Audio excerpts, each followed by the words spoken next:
Macron. Comment ça va aujourd'hui ? Écoutez, j'aurais du mal à vous dire quelque chose de précis, puisque nous sommes, si la loi Macron a été votée, nous sommes toujours dans l'attente des décrets. Ces décrets font peser sur notre profession une inquiétude. Quand je dis profession, c'est pas tellement sur les notaires que repose cette inquiétude, c'est plus sur nos entreprises, sur nos salariés, donc sur nos emplois. C'est là que nous sommes encore un peu inquiets. Espérons que nous serons rassurés prochainement. Bon, je ne voulais pas vous briser le moral. On va parler de ce trophée que vous allez remettre, c'est celui de la transmission d'entreprise. Là encore, il est juste là, dans la petite enveloppe rose que je vous laisse lire. Alors, le trophée de la transmission d'entreprise est remis à Tournus Équipement, qui est représenté par M. Pierre Marcel, son président. Tournus Équipement est un industriel. Nous sommes un fabricant de matériel pour les cuisines professionnelles. Sur le site de Tournus en Saône-et-Loire, nous avons un effectif moyen de 270 personnes. Nous avons réalisé l'année dernière un chiffre d'affaires de 46 millions d'euros. Et une personne sur 5 chez nous travaille à l'exportation, puisque nous exportons dans une trentaine de pays. L'entreprise appartenait à une famille de la région de Lyon qui a décidé de céder donc cet actif. Cela a permis donc à un groupe de cadres de l'entreprise de prendre une partie substantielle du capital de l'entreprise et assurer déjà une pérennité managériale pour l'ensemble de notre entreprise. Ainsi, nous avons à ce jour environ une centaine de salariés et de cadres qui sont actionnaires de Tournus Équipement.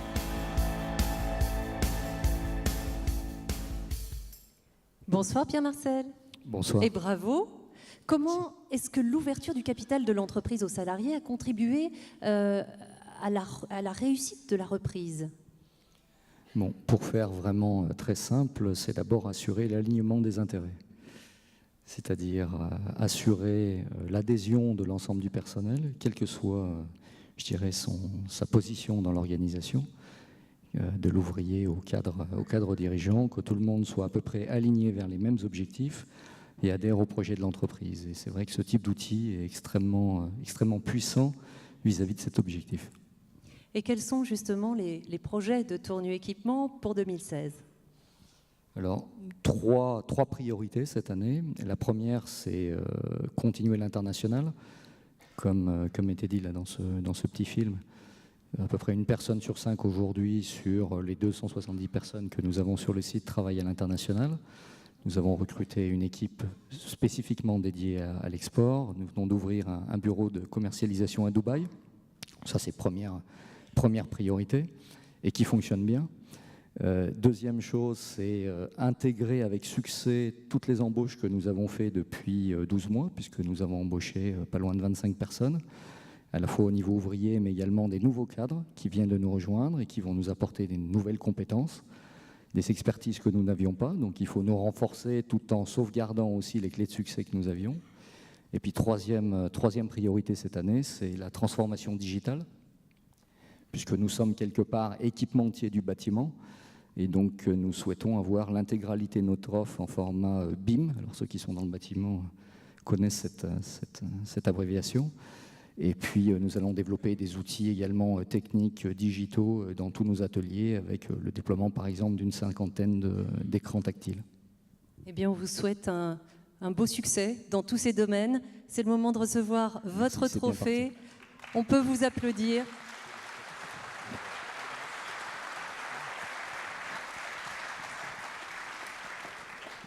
Et n'oubliez pas de poser pour les photographes, messieurs, s'il vous plaît. Et nous allons marquer une petite pause, Benoît. Oui, une petite pause musicale qui va vous laisser le temps sur vos téléphones de taper le hashtag trophée au pluriel, entreprise au pluriel 71. Une petite pause musicale où nous allons retrouver un groupe chalonnais, un groupe de jazz de New Orleans. Il s'appelle Les Sourdines à l'huile. Vous avez déjà pu les découvrir en arrivant à l'Espace des Arts. Messieurs, c'est à vous.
Merci messieurs, c'était les Sourdines à l'huile qui nous accompagnent tout au long de cette soirée. Et puis Et on va on enchaîner. enchaîne Bah oui, le cinquième trophée de la soirée, c'est celui de l'International. Et pour le remettre ce soir, ils sont 2 à nous rejoindre sur scène. J'appelle Benoît de Charette, président de la CCI de Bourgogne. Et j'appelle également Bernard Échalier, qui est lui président de la CCI de Saône-et-Loire.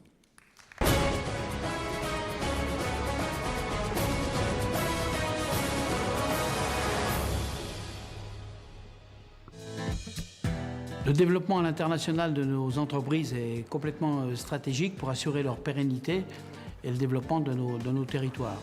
Nous sommes depuis longtemps organisés au niveau des chambres de commerce et d'industrie de Bourgogne pour venir en appui au travers de notre service CCI International Bourgogne.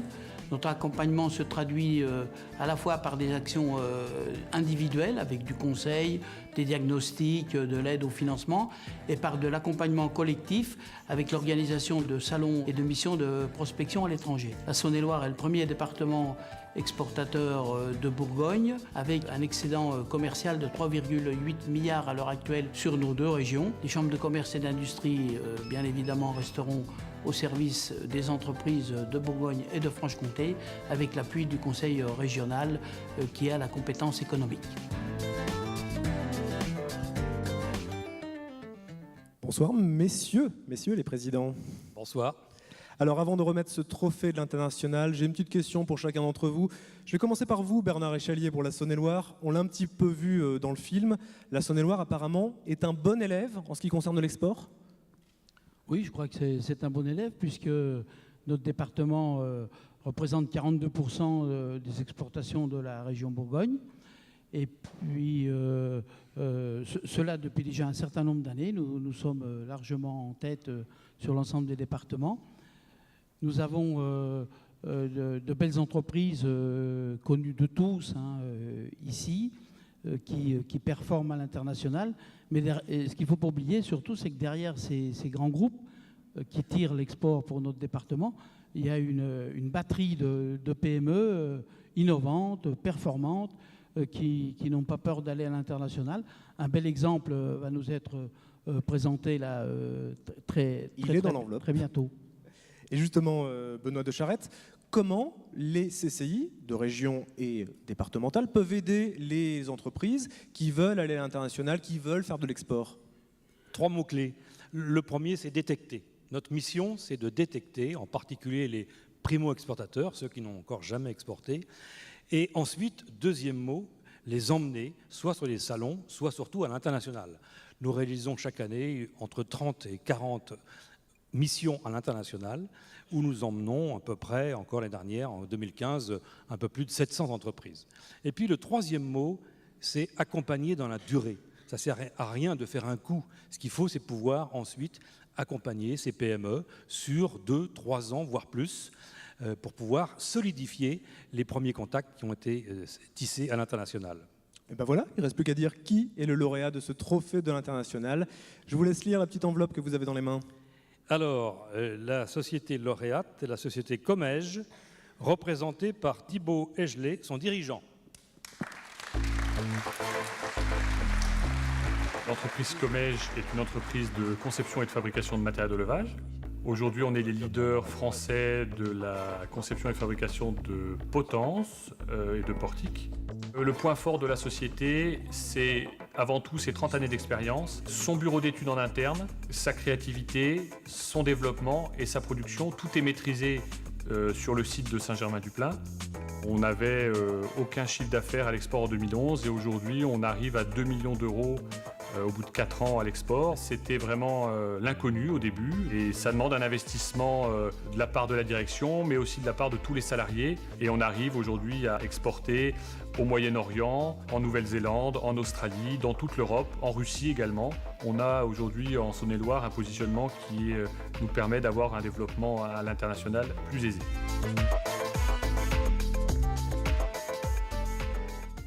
Bonsoir Thibaut Egelet et bravo pour ce trophée. Merci, bonsoir à tous. Qu'est-ce qui vous a poussé à vous tourner vers l'export? L'export, c'est un super levier. Il fait un peu peur au début, mais ça permet d'avoir une croissance potentielle qui est très importante.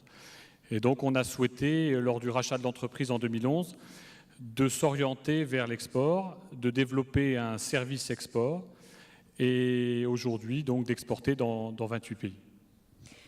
Sur la base de votre expérience, quelles recommandations feriez-vous aux entreprises qui, dans la salle, elles aussi voudraient partir à la conquête de marchés à l'international? Alors les recommandations, ça va déjà être s'adresser aux CCI, BPI, plein d'organes étatiques ou autres qui sont capables de nous aider financièrement, avec aussi humainement. Et nous, dans notre cas concret, ce qui nous a beaucoup apporté, c'est la prospection COFAS. Ça nous a permis de recruter 2 commerciaux, de mettre en place un réseau commercial export.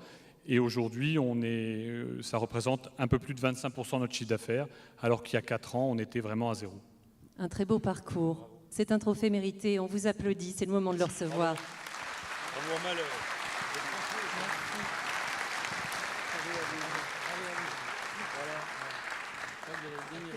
Et messieurs, je vous laisse gagner notre espace photo pour poser pour nos photographes. Nous allons à présent récompenser le Made in Saône-et-Loire qui s'exporte, certainement aussi. Un trophée remis par André Acari, président du conseil départemental de Saône-et-Loire.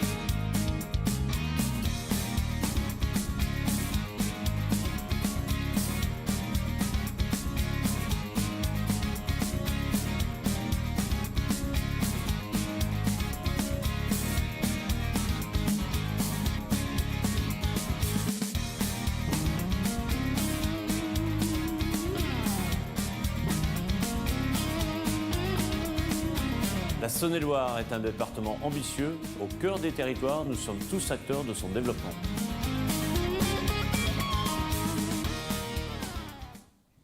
Bonsoir André Acari. Bonsoir. Tiens, on va parler d'une petite loi, une autre, la loi NOTRe, qui est passée il y a quelques temps. Aujourd'hui, le conseil départemental, que vous présidez comme tous les autres, n'a plus ce qu'on appelle la compétence économie. Du coup, comment le département de Saône-et-Loire essaye de créer un écosystème pour les PME, pour les entreprises ? Eh bien, tout d'abord, il est hors de question que le département de Saône-et-Loire ne s'intéresse pas à l'économie du département. Donc nous avons fait le choix effectivement de continuer à investir, notamment d'accompagner l'ensemble des collectivités dans leurs investissements, qui ont donc des incidents sur l'économie, mais aussi par nos propres investissements, tout simplement. C'est plus de 5000 km de route, c'est des bus, c'est aussi des maisons de retraite, c'est effectivement tout un pôle important en plusieurs millions d'euros tous les ans d'investissement. Donc nous allons continuer à aller sur ce terrain-là. Et puis 2 exemples symboliques. Nous avons décidé d'investir plus de 60 millions d'euros dans le très haut débit. C'est donc une incidence sur l'économie. Et aussi, nous allons accompagner l'entreprise Center Park dans son investissement en Saône-et-Loire. Alors justement, tout le monde attend. Apparemment, le groupe Pierre et Vacances doit donner sa réponse avant le 3 février, je crois. Est-ce qu'il va y avoir un Center Park en Saône-et-Loire ? Moi, je suis très optimiste. L'accueil a été formidable de la part de l'ensemble déjà de la population, des chambres consulaires, de l'ensemble des acteurs politiques de ce département. Donc, nous avons installé le tapis rouge pour cette entreprise et pour nous, c'est un vecteur optimiste et moi, je suis très confiant sur une décision qui sera favorable. Bon, vous aurez bientôt la réponse, je l'imagine, dans les pages du journal de Saône-et-Loire. En attendant, vous allez remettre votre trophée, André Acari, ce trophée du Made in Saône-et-Loire. Je vous laisse nous annoncer qui est le gagnant. Alors, c'est l'entreprise UBI Transport, donc représentée par Jean-Paul Medioni, dirigeant fondateur. UBI Transport est une start-up installée sur Mâcon depuis 2012, avec la volonté de porter des innovations dans la filière du transport de voyageurs, s'adressant aux territoires et aux exploitants de transport, dans le déploiement de solutions autour de technologies smartphone et cloud computing, avec cette volonté que d'être capable de déployer des outils d'optimisation des réseaux de transport, d'une meilleure maîtrise des réseaux de transport, afin d'être capable de déployer de meilleurs services d'une plus grande qualité. En imaginant des concepts neufs, en portant l'innovation, on est capable de créer de l'emploi, on est capable de créer de la valeur et puis surtout, on est capable de faire briller nos territoires, Mâcon, la Bourgogne, la Saône-et-Loire, à l'étranger. Et c'est ce qu'on a la fierté de faire très régulièrement maintenant avec les territoires étrangers avec lesquels nous discutons de nos solutions.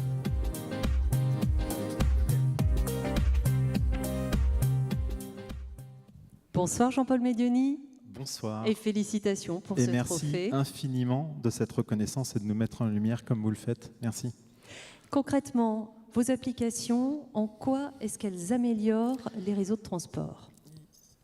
Il vous est très probablement arrivé de vous déplacer dans des territoires que vous ne connaissez pas, de rechercher des informations sur les moyens de transport collectif à votre disposition et de ne pas en trouver.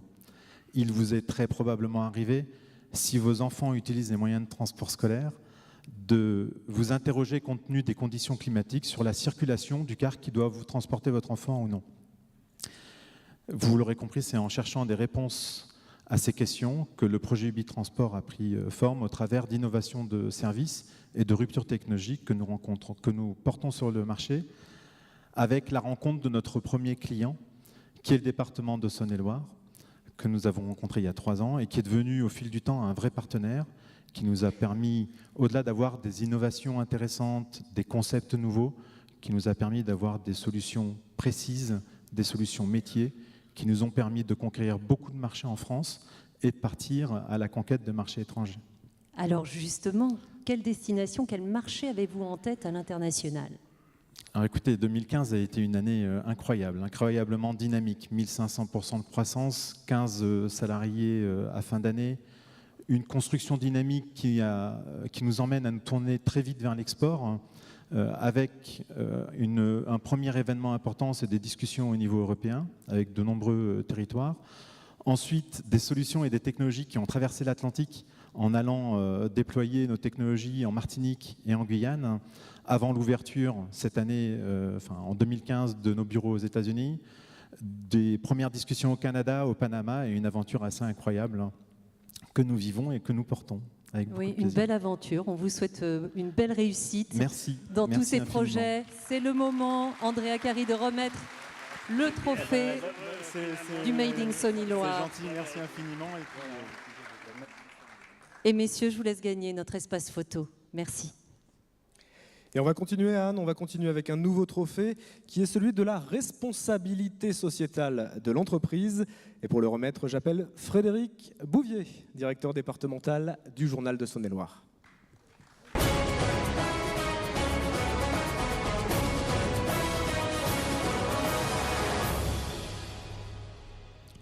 Bonsoir Frédéric. Bonsoir. Bon, pourquoi vous n'avez pas eu le droit à un clip? Tout simplement parce qu'on a déjà vu le Journal de Saône-et-Loire tout à l'heure. Je vais être gentil avec vous, tout d'abord parce que vous êtes mon chef, et puis ensuite parce qu'on va parler du Journal de Saône-et-Loire. On l'a entendu tout à l'heure avec Pierre Fano, le Journal de Saône-et-Loire prépare sa mue, une mue toute en couleur. J'imagine qu'il n'y a pas que la forme qui va changer, il y a aussi les contenus du Journal de Saône-et-Loire.